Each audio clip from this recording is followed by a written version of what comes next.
오늘 우리에게 주신 하나님의 말씀 보도록 하겠습니다. 오늘 우리에게 주신 하나님의 말씀은 마태복음 26장 26절로 30절까지 말씀입니다. 마태복음 26장 26절부터 30절까지 말씀입니다. 귀하신 하나님의 말씀 받들어서 읽도록 하겠습니다.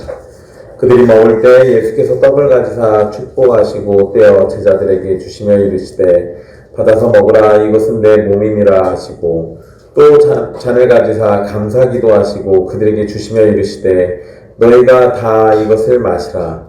이것은 죄사함을 얻게 하려고 많은 사람을 위하여 흘리는 바 나의 피 곧 언약의 피니라.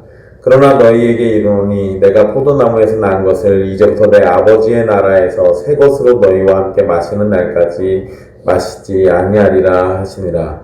이에 그들이 찬미하고 감람산으로 나아가니라. 아멘. 이 말씀은 살아계신 하나님의 말씀입니다.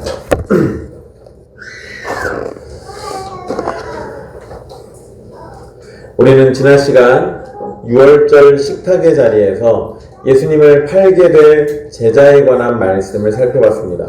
오늘 말씀은 6월절 식탁이 이제 예수 그리스도 안에서 성만찬의 자리로 바뀌는 그 내용을 함께 살피게 됩니다.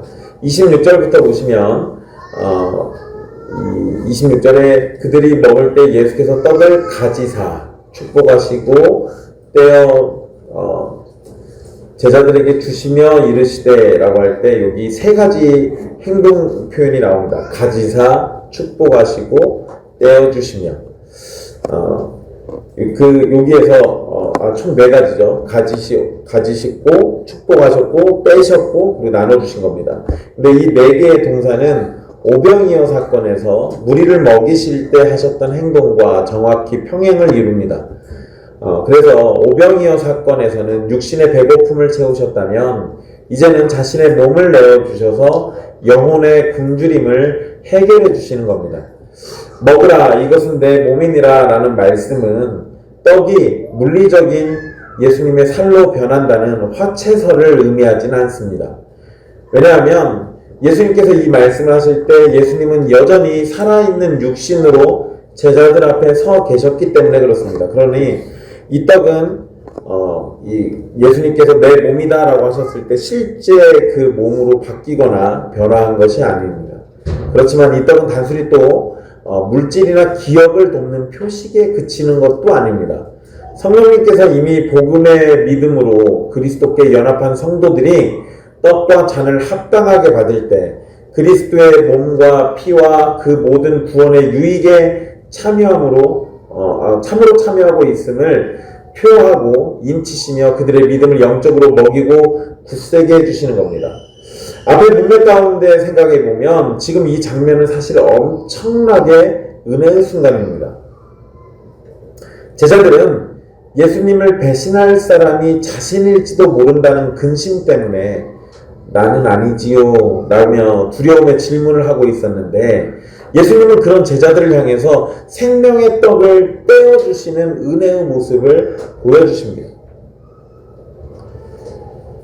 예수님은 떡을 떼어서 받아 먹으라 라고 말씀하시면서 나눠주셨습니다. 받으라 그리고 먹으라 라는 이 두 단어는 능동적이고 굉장히 강력한 명령을 담고 있습니다.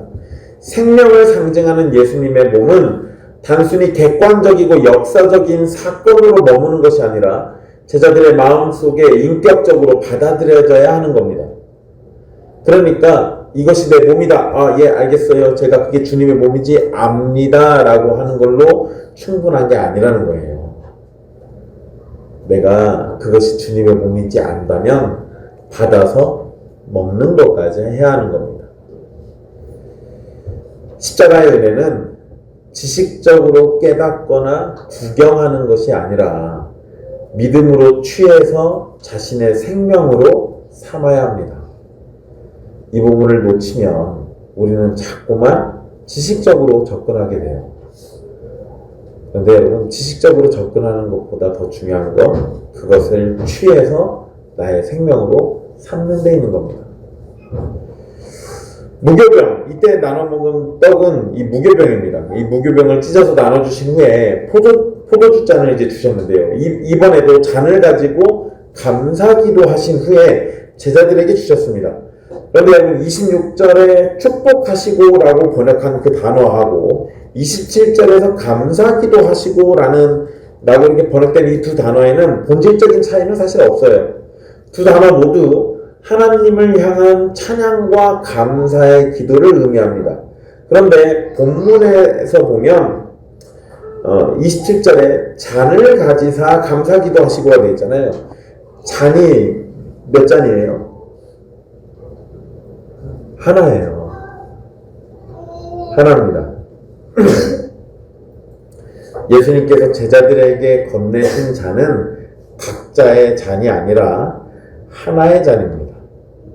그리고 제자들은 그 한 잔을 함께 나누어서 마신 겁니다. 그러니까 우리도 앞으로 성찬식은 왜 이러세요? 갑자기 말도 아직 다 안 끝났는데? 원칙대로 우리 주님의 모범을 따른다면 한 잔을 가지고 돌려서 마시는 거예요. 네, 여러분 이것이 의미하는 건 뭐 그렇다고 해서 제가 여러분들한테 한 잔 가지고 나눠 먹자고는 안 할 겁니다.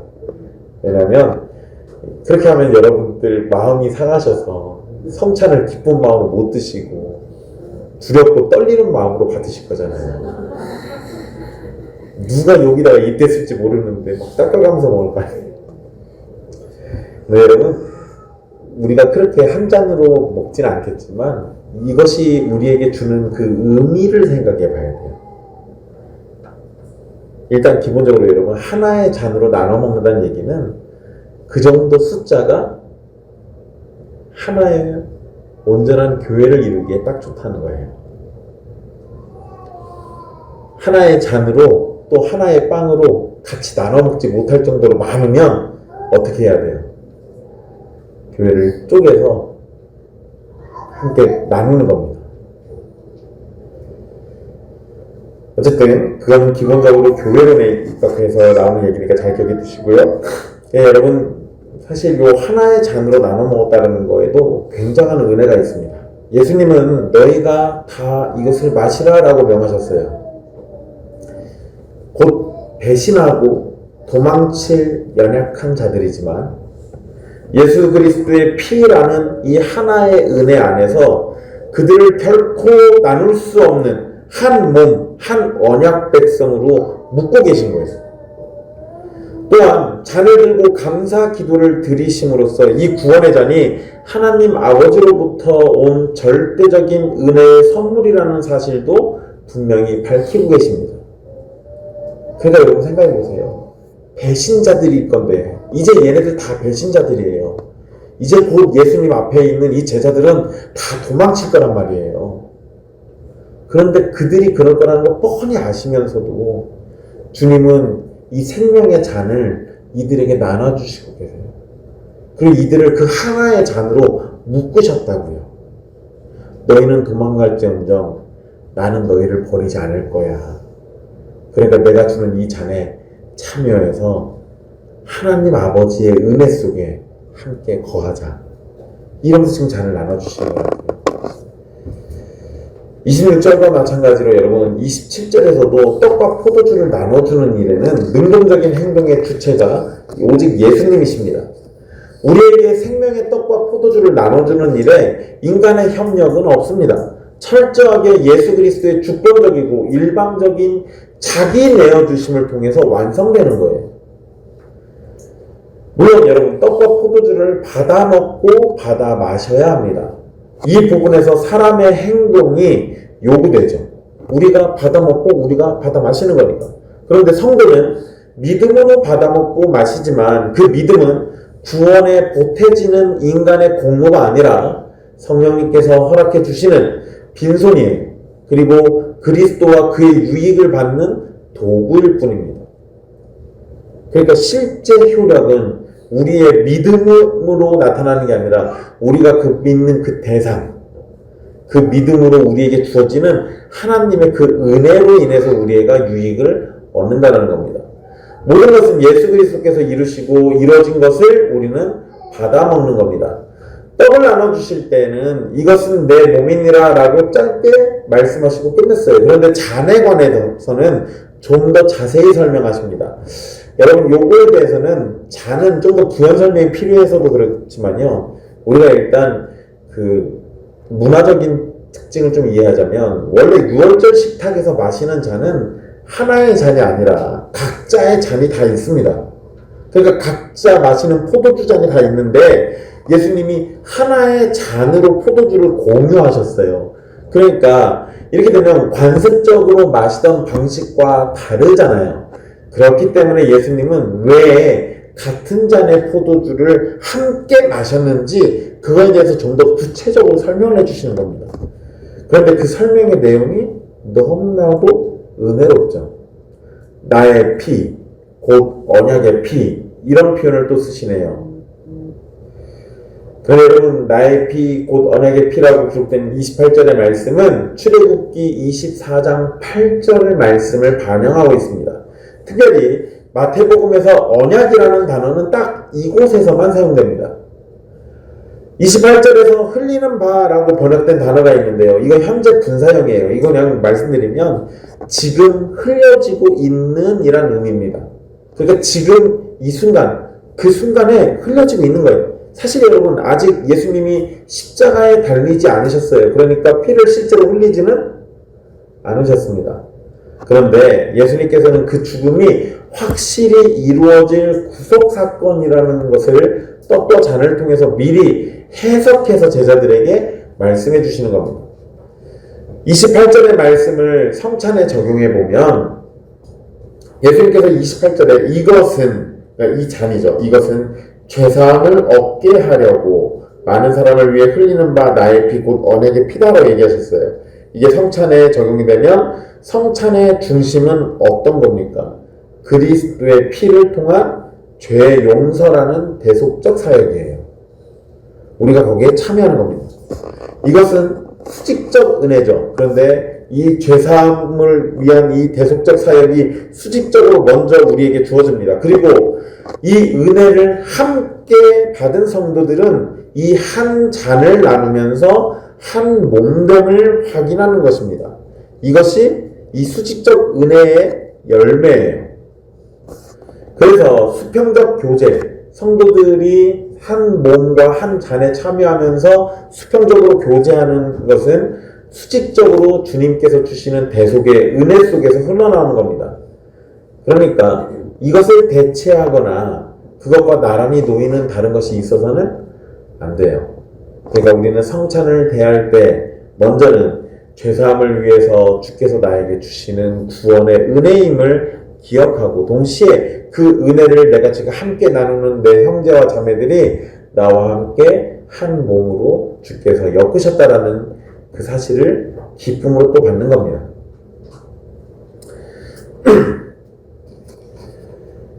그리고 자신의 피가 언약의 피라고 예수님께 얘기하셨잖아요. 이건 앞에서 제가 출애굽기 24장 8절과 연결된다고 했는데 구약의 수많은 짐승의 피가 씻어내지 못한 우리의 본질적인 죄악을 흠 없으신 하나님의 아들의 보혈이 단번에 영원히 씻어내는 새 언약임을 선언하는 겁니다.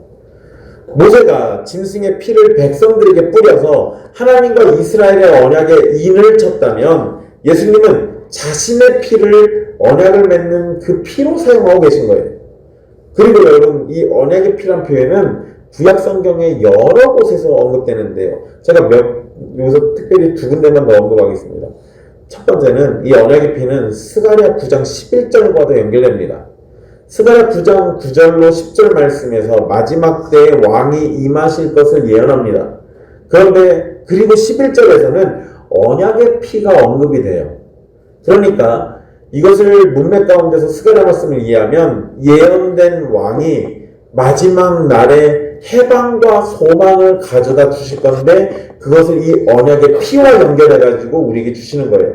그런데 스가랴 9장에 예언된 그 말씀을 성취하신 분은 예수 그리스도이십니다. 그러니까 예수 그리스도는 스가랴 9장에서 얘기한 언약의 피와 직접적으로 연관이 있으신 바로 그분이에요. 그래서 언약의 피라는 표현을 여기서도 쓰시는 겁니다. 그리고 또 언약의 피는 예레미야 31장 31절로 34절에 제정된 새 언약이 예수님의 피에 의해 성취되었다는 것을 의미합니다. 그래서 예수님께서 이 죄사함을 위해서 주는 언약의 피라고 이렇게 얘기하실 때 이것을 다른 곳에서는 새 언약이라고 표현합니다. 새 언약이라고 표현한 이유는 이 예레미야 말씀과 연결되기 때문에 그런 거예요. 구약의 언약은 희생제물의 피를 필요로 하는데 새 언약에서는 예수님이 희생제물이 되시는 겁니다. 그래서 우리를 위해서 예수님이 피 흘리시는 거예요. 예수님의 피를 통해 맺어진 새 언약은 하나님과 우리 사이의 영원한 관계의 기초가 됩니다. 그리고 그것은 절대로 파기가 될 수 없는 완전한 기초예요.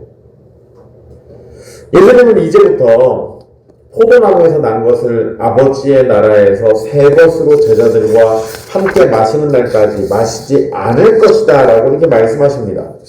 26절로 28절의 말씀을 생각해 보면 자신의 몸과 피를 제자들에게 나눠주면서 먹고 마시라고 하실 때 기본적으로 예수님의 죽음과 그 결과를 나눠주심을 말씀하신 겁니다. 그러니까 26절로부터 28절까지의 내용에서 떡과 포도주는 거기에 나와 있는 떡과 포도주는 예수님의 죽음이라는 것을 담보하고 있는 거예요.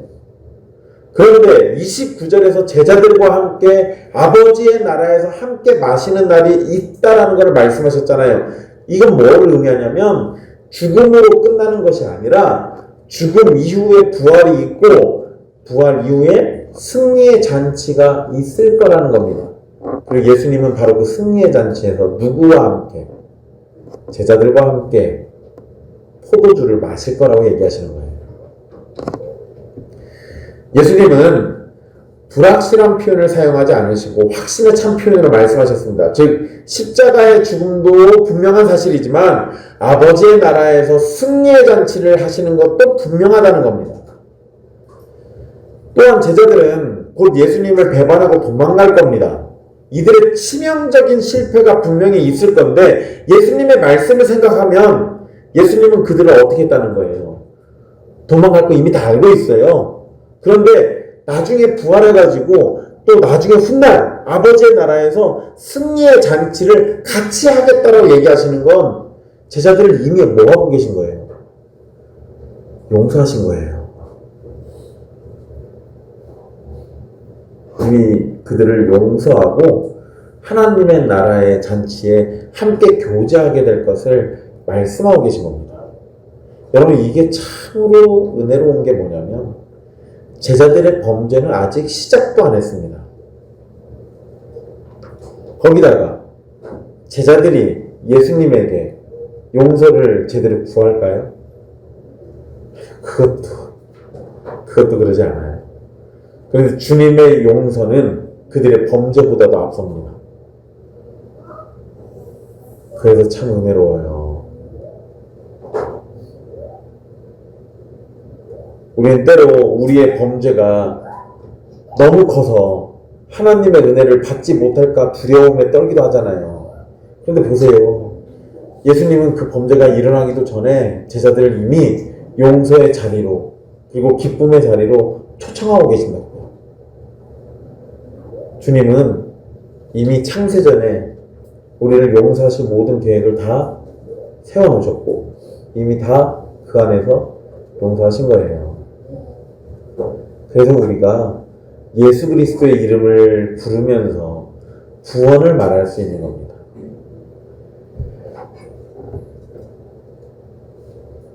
(29절의) 말씀에서 포도나무에서 난 것은 분명히 포도주를 의미합니다. 앞에 구절에서 포도주는 예수님의 죽음을 상징했죠. 그런데 29절에서 예수님이 말씀하시는 아버지의 나라에서 새 것인 이 새 포도주는 죽음으로 인해서 끊어질 교제가 회복되고 미래의 영원한 기쁨이 될 것을 의미하는 겁니다. 문맥을 이어서 생각해 본다면 십자가의 죽음은 끝이 아니라 영원한 기쁨의 천국잔치를 여는 하나의 관문이 되는 겁니다. 제자들은 성찬과 예수님의 말씀을 다 듣고 난 다음에 이 30절에 기록된 것처럼 그들이 찬미했다라고 하죠. 이들의 반응은 찬미였습니다. 유대 전통을 보면 원래 유월절 식사가 시편을 부르면서 찬송으로 마무리를 합니다. 여기에서 여러분 찬미한 거는 제자들만 찬미한 게 아니라 제자들과 예수님까지 포함돼서 찬미한 겁니다.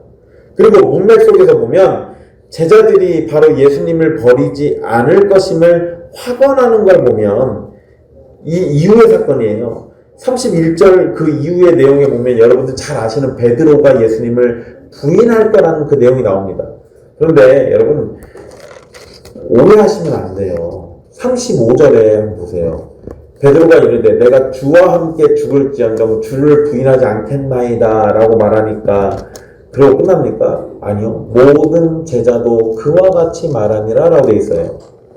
그러니까 제자들이 다 같이 뭐 한 거예요? 우리는 절대 주님을 버리지 않고 절대 주님을 배신하지 않습니다. 제자들은 이렇게 얘기했어요. 그러니까 여러분 문맥 가운데 보면 제자들은 예수님을 절대 버리지 않을 거라고 얘기했잖아요. 이렇게 확언하는 걸 보면 이들은 여전히 예수님의 죽음을 받아들이지 못하고 있는 겁니다. 거기다가 마태복음에는 이 언급이 안 돼 있는데요.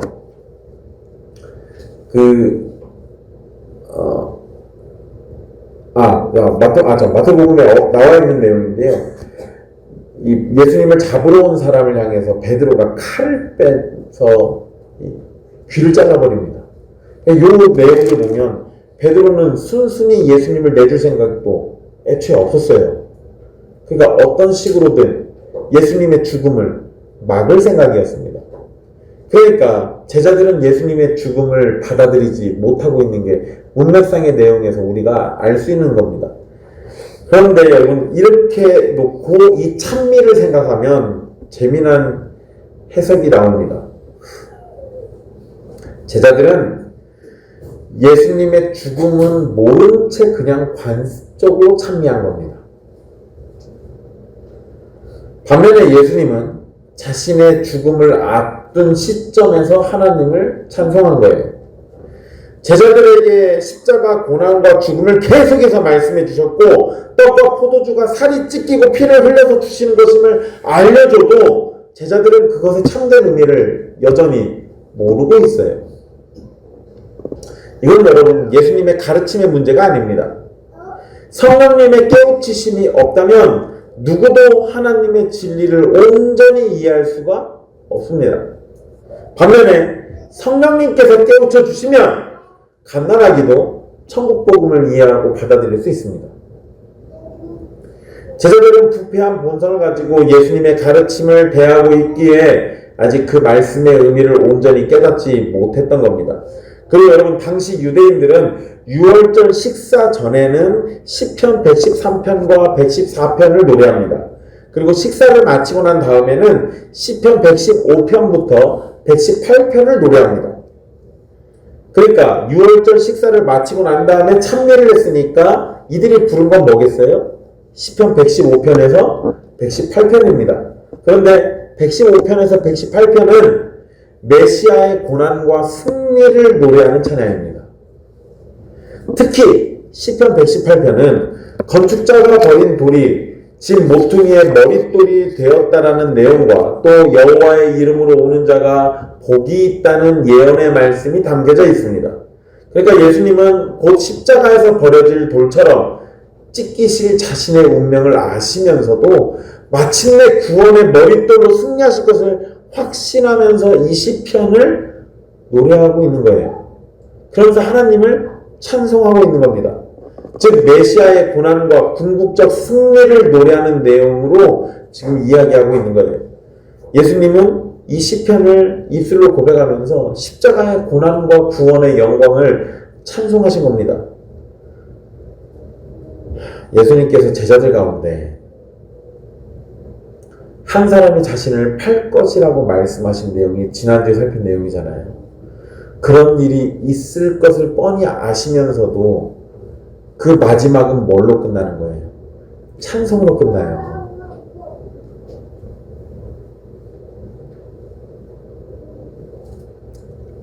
그런데 제자들은 아직 그러한 수준까지는 잘 모르고 있습니다. 여러분, 예수님이 제자들 가운데 한 명이 자기를 팔 것이다 라고 말씀하셨을 때, 물론 예수님은 가룟 유다인지 알고 계셨죠. 근데 제자들은 그 얘기를 들을 때 굉장히 크게 근심했습니다. 6월절 명절을 지내는 기쁨의 식탁에 배신의 어두운 그림자가 딱 그려져 있는 거잖아요. 그러니까 기뻐해야 할 식탁의 자리가 그 배신자 하나 때문에 지금 갑자기 얻어진 겁니다. 그런데 여러분, 그 상황을 예수님이 지금 어떻게 하신 거예요? 은혜의 자리로 다시 뒤집어 버린 겁니다. 배신자는 배신자고 내가 너희들에게 줄 거는 줘야겠다 하면서 떡과 포도주를 주고 계신 거죠. 가룟 유다는 예수님을 배반할 것이고 나머지 제자들도 사실은 다 도망갈 겁니다. 그들은 결국 예수님을 지키지 못하고 그분의 곁에서 떨어져 나갈 겁니다. 이런 사실을 모두 알고 계시는 예수님은 제자들을 책망하고 쫓아내시는 것이 아니라 그들을 붙드시고 영광스러운 주님의 만찬에 참여하도록 은혜를 베풀어 주셨습니다. 여러분, 우리가 예배당에 나와 예배하고 성찬에 참여할 수 있는 것은 우리 스스로에게 어떤 자격이 있거나 성찬을 먹을 만큼 우리가 착하거나 가치가 있기 때문이 아닙니다. 순전히 우리를 버리지 않으시고 친히 자신의 몸을 찢어 우리에게 먹여주시는 예수 그리스도의 일방적이고도 충만한 은혜 때문에 가능한 일입니다. 그러니 내 행위를 의지하지 마십시오. 우리가 본질상 가룟 유다처럼 언제든지 내 이익을 위해 예수님을 팔아버릴 수 있는 비열한 반역자라는 사실을 잊지 마십시오. 우리가 은혜를 말할 수 있는 유일한 근거는 죽어 마땅한 나를 버리지 않으시고 친히 자기 살을 찢어 먹여주신 예수 그리스도의 일방적이고 무한한 보혈의 은혜뿐입니다. 내 행위를 의지하지 말고 나의 의의를 버리고 오직 십자가에서 나를 대신해서 찢기신 예수님의 피 묻은 사랑 앞에 완전히 굴복하는 영혼이 되십시오. 예수님은 곧 자신을 팔아넘기고 3번 부인하면서 어둠 속으로 흩어질 그 비겁한 제자들을 향해 자신의 몸을 상징하는 떡을 찢어 나눠주셨습니다. 제자들은 단순히 빵을 나눠 먹은 것이 아니에요. 그것은 그들을 지옥불에서 건지기 위해 로마 군병에 의해 찢겨나갈 예수님의 몸이었습니다. 우리라고 다르지 않죠. 우리는 제자들보다 더 이기적으로 자신만을 위해서 살아왔지만 그럼에도 만왕의 왕이신 우리 주 예수 그리스도는 그런 우리를 살리시려고 자신의 몸을 찢고 쏟아부어 주셨습니다. 그런데 여러분, 이 진리는 알고 있는 것으로 얻는 것이 아니라고요. 제가 이 얘기를 다시 또 하는 건 개혁주의를 좋아하는 사람들이 아는 것에 자꾸 멈춰요. 그래서 이 얘기 다시 해드리는 겁니다. 여러분, 진수성찬이 차려져 있고 명약이 눈앞에 있어도 내 입에 넣고 삼키지 않으면 나와 아무 상관이 없는 것과 마찬가지입니다. 받아 먹으라. 이 말씀은 너희를 위해 찢긴 나의 몸을 믿음으로 받아들여라. 나의 죽음이 곧 너희의 죽음이고 나의 생명이 곧 너희의 생명이 되도록 나의 십자가를 전적으로 붙들라는 의미입니다. 우리는 머리로만 예수님을 아는 지식의 종교에 머물러서는 안 돼요.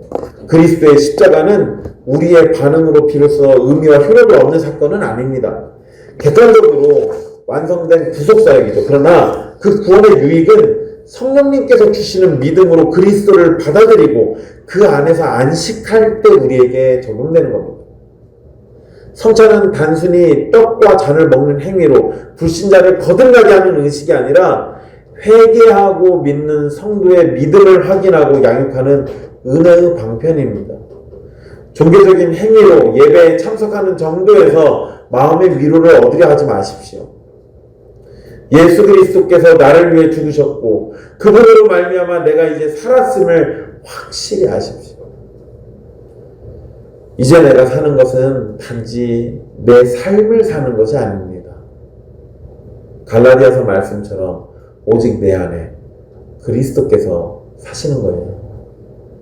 그리스도의 찢기신 몸을 나의 유일한 양식으로 삼고 세상의 헛된 쾌락의 떡을 거부하고 오직 예수로만 배부르고 예수로만 만족하는 참된 그리스도의 사람이 되기를 간절히 소망하십시오. 예수님께서 잔을 나눠주신 것도 떡과 마찬가지입니다. 이건 단순히 맛있는 포도주가 있어서 감사하고 나눠 먹는 게 아니에요. 주님의 제자들에게 건네신 붉은 포도주 잔은 우리에게 영원한 생명을 주는 잔입니다. 그러나 이 잔을 우리에게 거저주시기 위해 예수님은 겟세마네와 십자가에서 성부 하나님의 무서운 공의가 담긴 진노의 쓴 잔을 홀로 다 마시셔야 했어요. 제자들에게는 용서와 생명의 잔을 넘겨주시고 자신은 저주의 잔을 마시기로 결단하시며 하나님께 감사의 기도를 올리신 겁니다. 자신의 육신은 갈기갈기 찢기고 온몸에 피와 물이 다 쏟아지는 고통이 다가오고 있었죠. 거기다가 육신의 고통은 괜찮아요. 가장 사랑하는 아버지로부터 버림받아야 하는 그 상황. 그 상황이 예수님의 영혼을 더 짓눌렀을 겁니다. 그러나 예수님은 자신의 죽음을 통해 그리고 자신이 그 버림받음을 통해 창세전부터 택하신 자기 백성이 영원한 생명을 얻고 지옥의 심판에서 건짐받게 될 것을 인해서 기뻐하며 감사기도를 드리신 겁니다. 예수님의 감사는 자신의 건강이나 재물이나 명예와 권력 때문에 나온 것이 아니었어요. 그분은 지옥의 진노가 다가오는 가운데서도 감사기도를 드리셨습니다. 여러분, 우리의 삶에 감사와 기쁨이 없다면 나를 위해 죽음의 잔 앞에서도 감사하신 예수 그리스도를 바라보십시오. 예수 그리스도의 십자가 은혜가 우리 영혼에 가득 채워질 때 내 삶을 지배하던 원망과 불평은 산산이 깨지고 그리스도의 사랑으로 인해서 감사와 찬양이 터져나오게 될 겁니다. 여러분, 제가 전도사를 막 시작했을 때 50만 원 받았어요.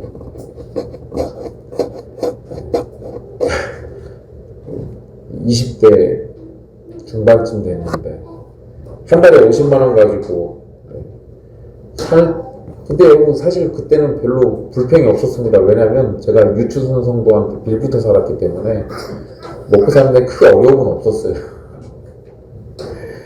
근데 세상의 기준으로 보면 남들은 좋은 직장에 취직해서 월급을 받아가면서 자기의 스펙을 쌓아가면서 그렇게 사는데 한 달에 50만 원, 그리고 그것도 제 앞으로의 경력에 별 도움도 되지 않을, 거기다가 제가 있던 교회에서 나와가지고는 저 소양에 있는 장애인 교회로 들어갔잖아요. 제가 거기 들어갈 때 주변 사람들이 말렸습니다. 거기 들어가지 말라고. 들어가면 경력에 문제가 생긴다고. 서울 경기도권에 좀 더 큰 교회로 가라고. 그렇게 해야 이력서에 이름 쓸 좋은 명분이 생기지. 시골에 있는 장애인 교회 가서 열심히 섬긴다고 해서 목회적으로 성공 못한다. 네, 여러분, 장애인 교회에 가서 만약에 제가 목사로서 성공을 못하면 그러면 그때는 감사와 기쁨이 사라지는 겁니까? 아니요.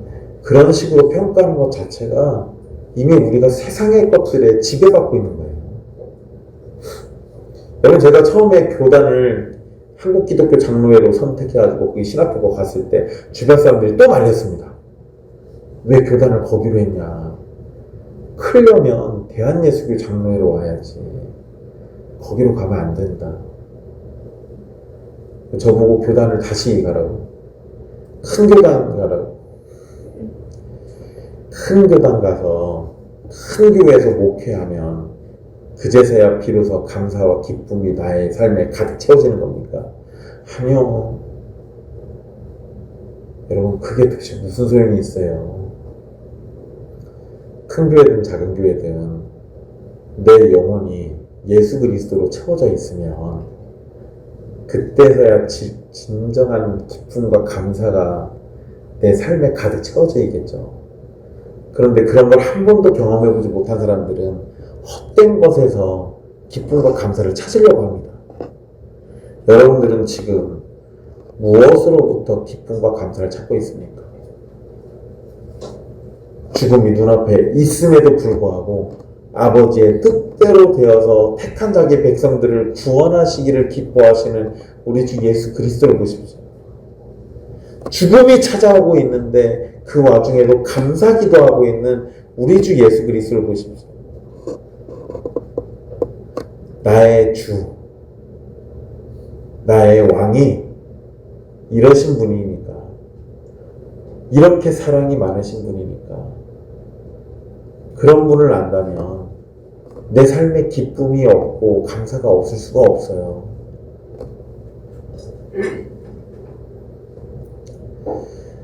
떡을 먹어야 하는 것처럼 십자가의 보혈도 멀리서 구경하는 것이 아니라 믿음으로 마셔야 합니다. 예수님께서 십자가에서 피를 다 쏟아내셨다 할지라도 그것을 바라보고 감상하는 것으로는 구원에 이를 수가 없죠. 예수 그리스도의 보혈이 나를 위해서 흘렸다라는 그 사실을 기억하십시오. 그리고 마시라라는 이 명령처럼 예수님의 피가 여러분의 영혼 깊숙한 곳에 들어가야 합니다. 나를 위해 쏟으신 그 피가 바로 나의 죄를 씻는 유일한 보혈임을 절대적으로 믿고 우리의 영혼이 예수 그리스도의 피에 완전히 적셔지기를 간절히 간구해야 합니다.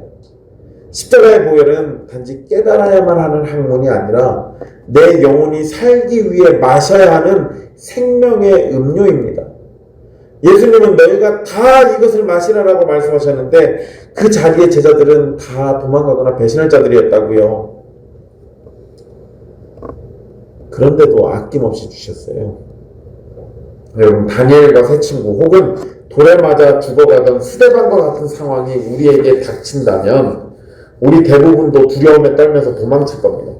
그러나 비겁한 제자들에게도 생명의 잔을 주신 예수님은 비겁하게 도망치는 우리에게도 찾아오셔서 다시 생명의 자리로 이끄십니다. 옛 언약 아래 성도들도 우리와 다른 구원의 길로 구원받는 건 아닙니다. 하나님께서는 약속과 예언과 희생제사와 유월절을 통해 장차 오실 그리스도를 미리 보여주셨고 택하신 백성은 성령의 역사로 약속된 메시아를 믿어서 죄사함과 영원한 구원을 받았습니다. 그러나 짐승의 피와 반복되는 제사 자체가 죄를 제거할 수는 없었던 겁니다. 그것들은 장차 오실 그리스도의 완전하고 단번의 희생을 가리키는 모형이었습니다. 이제 그 모든 약속과 모형의 실체이신 예수 그리스도께서 자신의 피로 새 언약을 확증하시고 구속을 성취하셨습니다.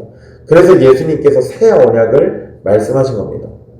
예수님은 짐승의 피가 아니라 흠없고 점없는 성자 하나님 자신의 거룩한 보혈을 들고 말씀하셨습니다. 이것은 죄사함을 얻게 하려고 많은 사람을 위해 흘리는 바 나의 피, 곧 언약의 피니라. 여러분, 새 언약이 효력을 발휘하는 것은 우리가 율법을 잘 지켰기 때문이 아니라 오직 예수 그리스도께서 십자가에서 피 흘려 죽으심으로 그 언약이 공식적으로 완성됐기 때문입니다. 여러분들이 헌금을 열심히 하고 봉사를 열심히 해서 새 언약이 여러분에게 효력을 발휘하는 게 아니라 우리 주 예수 그리스도가 모든 것을 다 이루셨기 때문에 우리 주 예수 그리스도 안에서 효력을 발휘하는 겁니다. 그래서 우리는 우리 주 예수 그리스도를 믿음으로 구원에 이르는 겁니다. 그러나 여러분, 우리의 신앙생활은 나의 헌신과 충성에 따라 하나님의 사랑을 얻고 나의 부족함 때문에 하나님의 사랑에서 완전히 버림받을 것이라는 생각에서 벗어나야 합니다. 물론 여러분, 하나님의 자녀는 죄를 가볍게 여기거나 불순종을 정당화해서는 안 됩니다. 하나님은 자기 자녀를 징계하시고 회개하게 하시기도 합니다. 그러나 하나님께서 우리를 자녀로 삼아주신 근거는 우리의 얄팍한 행위가 아니라 오직 십자가에서 나를 대신해서 쏟아부어 주신 예수 그리스도의 피 묻은 새 언약입니다. 그리고 여러분, 이 언약을 아는 사람들은 얄팍한 행위로 주님 앞에 서지 않습니다. 우리 주 예수 그리스도 때문에, 그리고 예수님이 약속하신 그 성령님 때문에 변화된 신령과 삶의 모습으로 주님 앞에 서게 되는 겁니다.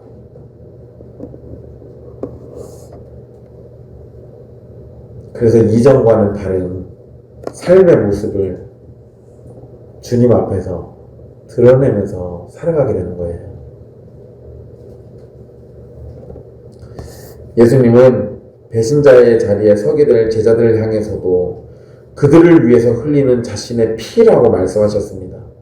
예수님은 충성심과 완전한 순종으로 가득 찬 의인들을 구원하러 오신 게 아니라 우리와 같은 배신자들을 구원하러 오셨습니다.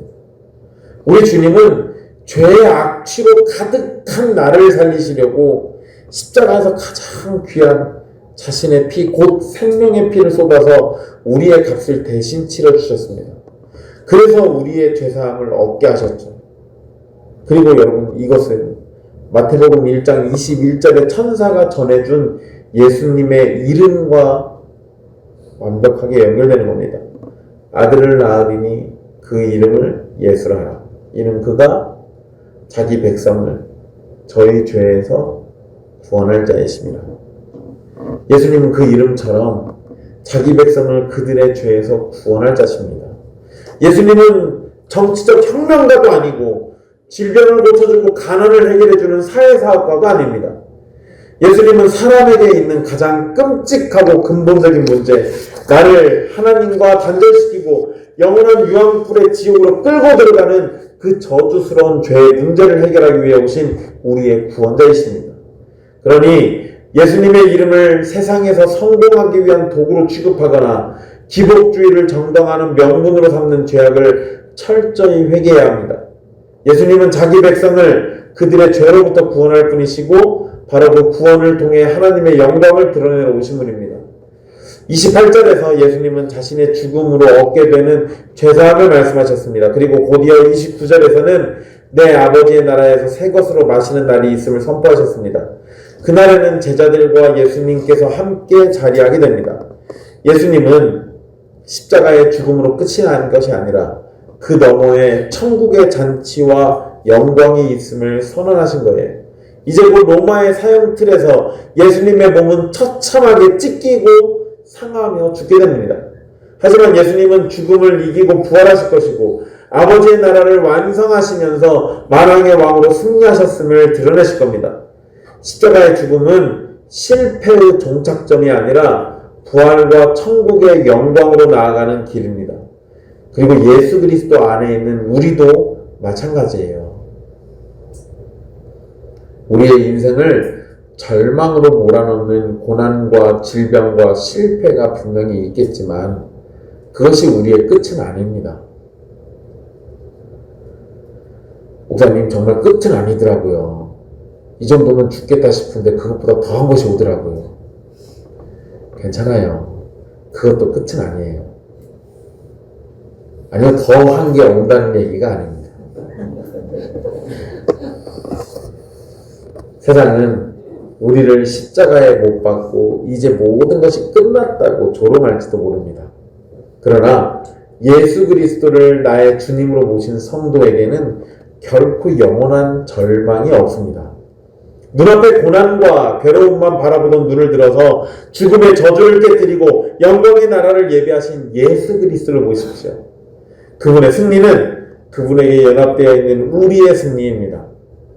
어쩌면 우리는 이 세상에서 가진 것을 빼앗기고 건강을 잃고 사랑하는 사람들을 떠나보내고 혼자 외톨이가 되고 괴로움과 고통 속에서 절망할지도 모릅니다. 우리 삶은 그렇게 비참해질 수도 있어요. 그렇지만 여러분, 세상 모든 게 다 떠나도 우리 주 예수 그리스도는 자기의 택한 백성을 절대 떠나지 않으십니다. 심지어 그 택한 백성이 도망치면 끝까지 추적해서라도 다시 찾아오시는 분이 우리 주 예수님입니다. 그래서 여러분, 내가 가진 것이 없어도 육신이 온갖 질병으로 가득 채워져 있어도 절대 내 영혼만큼은 무너지지 않습니다. 왜요? 우리 주 예수 그리스도께서 나의 주, 나의 왕이시기 때문에, 그리고 그분이 죽기까지 나를 사랑하시기 때문에 그렇습니다. 여러분, 구약 성경에서 새 포도주는 메시아가 다스리시는 시대에 부어질 한없는 복과 생명 그리고 터질 듯한 기쁨을 상징합니다. 그리고 이러한 기쁨은 아모스 9장 13절로 15절에 특별히 잘 나타나 있습니다. 제가 읽어드릴게요. 여호와의 말씀이니라 보라 날이 이를지라 그때 파종하는 자가 곡식 추수하는 자의 뒤를 이으며 포도를 밟는 자가 씨 뿌리는 자의 뒤를 이으며 산들은 단 포도주를 흘리며 작은 산들은 녹으리라. 내가 내 백성 이스라엘이 사로잡힌 것을 돌이키리니 그들이 황폐한 성읍을 건축하여 거주하며 포도원들을 가꾸고 그 포도주를 마시며 과원들을 만들고 그 열매를 먹으리라. 내가 그들을 그들의 땅에 심으리니 그들이 내가 준 땅에서 다시 뽑히지 아니하리라. 내 하나님 여호와의 말씀입니다. 예수님은 바로 이러한 기쁨의 포도주를 말씀하신 겁니다. 그리고 여러분 이 내용은 요한계시록 19장에서 장차 완성될 천국잔치, 어린 양의 혼인잔치로 다시 기록됩니다. 하나님의 나라는 주님이 다시 오시는 날 완전한 천국잔치로 완성될 겁니다. 그날에는 눈물도 사망도 애통하는 것도 다시 있지 않을 겁니다. 주님이 십자가에서 지옥의 쓴 잔을 대신 마셔주셨기 때문에 우리는 천국에서 가장 찬란하고 기쁨이 넘치는 영생의 새 포도주를 마시며 영원토록 기뻐하게 됩니다. 더욱 놀라운 사실은 다시 반복하지만 예수님께서 이런 미래의 기쁨을 이제 곧 자신을 버리고 도망칠 제자들에게 말씀하셨다는 거예요. 예수님은 배신이 전혀 없고 온전한 충성을 보인 사람들만을 모아서 천국잔치를 하시겠다고 말씀하지 않으셨습니다. 오히려 이제 곧 자신을 버리고 도망칠 제자들을 향해 너희와 함께라고 말씀하시면서 훗날에 있을 천국잔치에 그들이 함께 참여하게 될 것을 약속하셨습니다. 제자들은 십자가를 버리고 도망가지만 예수님은 자신이 택한 제자들을 포기하지 않으십니다. 자신의 피로 그들의 죄를 깨끗이 씻으시고 그들을 회개시켜서 다시 돌아오게 하십니다.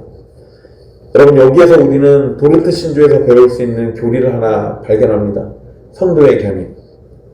선도의 견인은 우리가 어떤 죄를 지어도 괜찮다라는 가르침이 아닙니다. 실패한 자기 백성을 죄 가운데 버려두지 않으시고 회개시켜서 끝까지 붙드시는 예수 그리스도의 은혜를 가르치는 겁니다. 마찬가지로 주님 앞에서 온전한 충성과 완벽한 순종을 보이지 못하고 수없이 넘어졌던 우리라 할지라도 예수님은 자기 백성을 끝까지 찾아내시고 붙드셔서 천국의 잔치에 참여하도록 은혜를 베풀어 주십니다. 그러니 두려움에 떨면서 주님을 버리고 내 생각과 욕심을 따라가지 마십시오. 우리를 끝까지 포기하지 않으시는 우리 주 예수 그리스도와 그분의 십자가를 바라보십시오. 오늘 여러분 교회 안에 있으면서도 왜 우리에게 기쁨이 없습니까?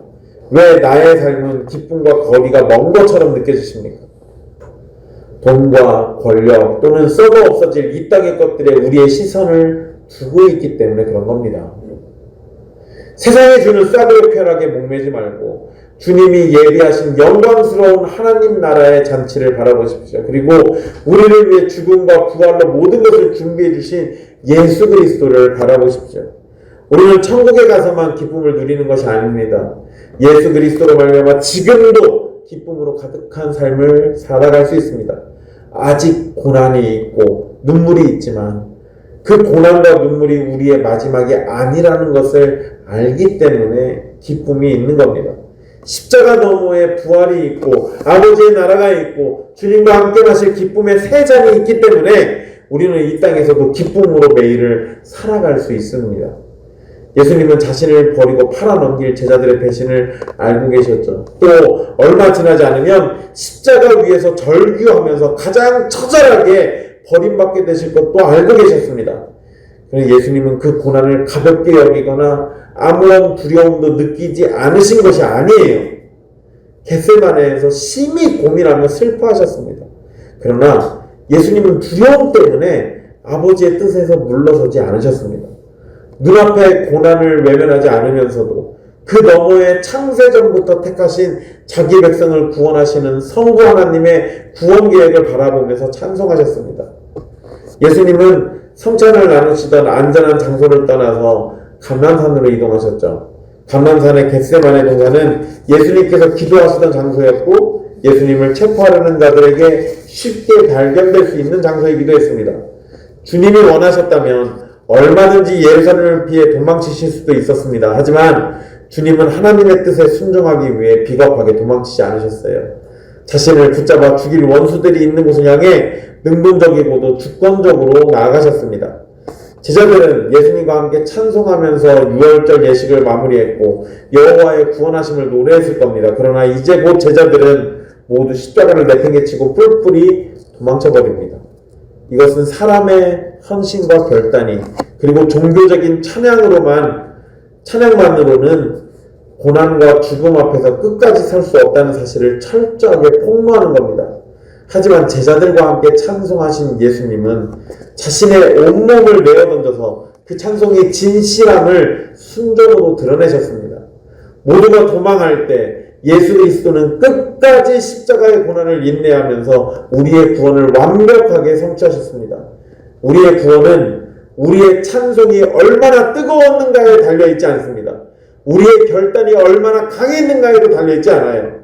우리의 구원은 끝까지 순종하신 예수 그리스도와 그분이 십자가에서 완성하신 구원의 사역에 달려있습니다. 사랑하는 형제자매 여러분, 우리에게는 주님의 식탁에 나아갈 만한 공로나 자기의의가 없습니다. 그러나 주님의 식탁은 죄를 가볍게 여기는 사람을 위한 식탁도 아닙니다. 자신의 죄를 슬퍼하고 회개하며 그리스도의 고난과 죽음으로 자신의 죄가 용서되었음을 믿고 더욱 믿음과 거룩한 삶에 자라기를 원하는 성도에게 주신 은혜의 식탁입니다. 그러니 자신을 살피십시오. 그러나 자신의 부족함 때문에 그리스도에게서 도망가지도 마십시오. 우리의 소망은 나의 의와 결단이 아니라 나를 위해서 모든 것을 내어주신 그리스도의 몸 그리고 흘리신 언약의 피에 있습니다. 믿음으로 그리스도와 그의 모든 구원의 유익을 받으며 십자가 너머에 예비된 아버지의 나라를 바라보십시오. 제자들은 찬송하고도 도망쳤지만 예수님은 찬송하며 십자가로 나아갔습니다. 우리의 약한 결단이 아니라 끝까지 순종하신 예수 그리스도를 바라보십시오. 우리를 위해서 내어주신 그리스도의 몸을 생명의 양식으로 삼고 흘리신 그리스도의 보혈을 유일한 소망으로 삼으며 우리를 회개시키고 끝까지 보존하시는 주님과 함께 믿음으로 십자가의 길을 걸어가십시오. 기도하겠습니다.